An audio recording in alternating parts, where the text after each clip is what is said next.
मैं तो एक बार सरस्वती नदी के तट पर ऋषि मुनि एकत्रित होकर इस विषय में चर्चा कर रहे थे कि ब्रह्मा जी, शिव जी और विष्णु जी में सबसे श्रेष्ठ और महान कौन है। इसका कोई निष्कर्ष न निकलते हुए देखकर उन्होंने त्रिदेव की परीक्षा लेने का निश्चय किया और ब्रह्मा जी के मानस पुत्र महर्षि भृगु को इस कार्य के लिए नियुक्त किया गया।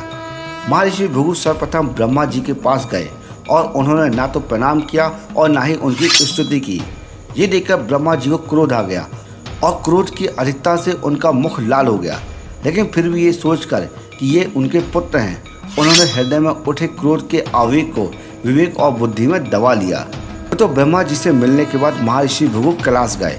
देवादेव महादेव ने देखा कि भृगु ऋषि आ रहे हैं तो प्रसन्न होकर उन्होंने अपने आसन से उठे और उनसे आलिंगन करने के लिए अपनी भुजाओं को फैला दिया, किंतु उनकी परीक्षा लेने गए भृगु ऋषि ने उनसे आलिंगन करना अस्वीकार कर दिया और बोले, महादेव, आप सदा वेदों और धर्मों की मर्यादा का उल्लंघन करते हैं और दुष्टों और पापियों को जो आप वरदान देते हैं उनसे सृष्टि में भयंकर संकट आ जाता है, इसलिए मैं आपका आलिंगन कदापि स्वीकार नहीं करूंगा।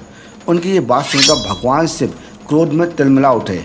उन्होंने जैसे ही त्रिशूल उठाकर उन्हें मारना चाहा, वैसे ही भगवती सती आई और त्रिशूल को पकड़ लिया। किसी प्रकार भगवान शिव का उन्होंने क्रोध शांत किया। मैं तो भगवान शिव से मिलने के बाद अब भृगु मुनि वैकुंठ लोक गए।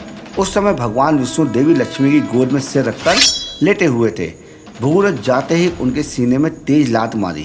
वक्त वसर भगवान विष्णु शीघ्र ही अपने आसन से खड़े हुए और उन्हें प्रणाम करके उनके चरण सराहते हुए बोले, भगवान, आपके पैर पर कहीं चोट तो नहीं लगी? कृपया इस आसन पर विराजिए और विश्राम कीजिए। भगवान, मुझे आपके शुभ आगमन का ज्ञान न था, इसलिए मैं आपका स्वागत नहीं कर सका। आपके चरण स्पर्श तीर्थों को पवित्र करने वाला है। आपके चरणों के स्पर्श से आज मैं धन्य हो गया। मित्रों, भगवान विष्णु का ये प्रेम व्यवहार देखकर महर्षि भृगु की आंखों में आंसू बहने लगे। इसके बाद वो ऋषि मुनियों के पास लौटे और ब्रह्मा जी, शिव जी और विष्णु जी के यहाँ के सभी अनुभव विस्तार से कह बताया। उनके अनुभव को सुनकर सभी ऋषि मुनि बड़े हैरान हुए और उनके सभी संदेह को दूर हो गए। तभी से भगवान विष्णु को सर्वश्रेष्ठ मानकर उनकी पूजा अर्चना करने लगे।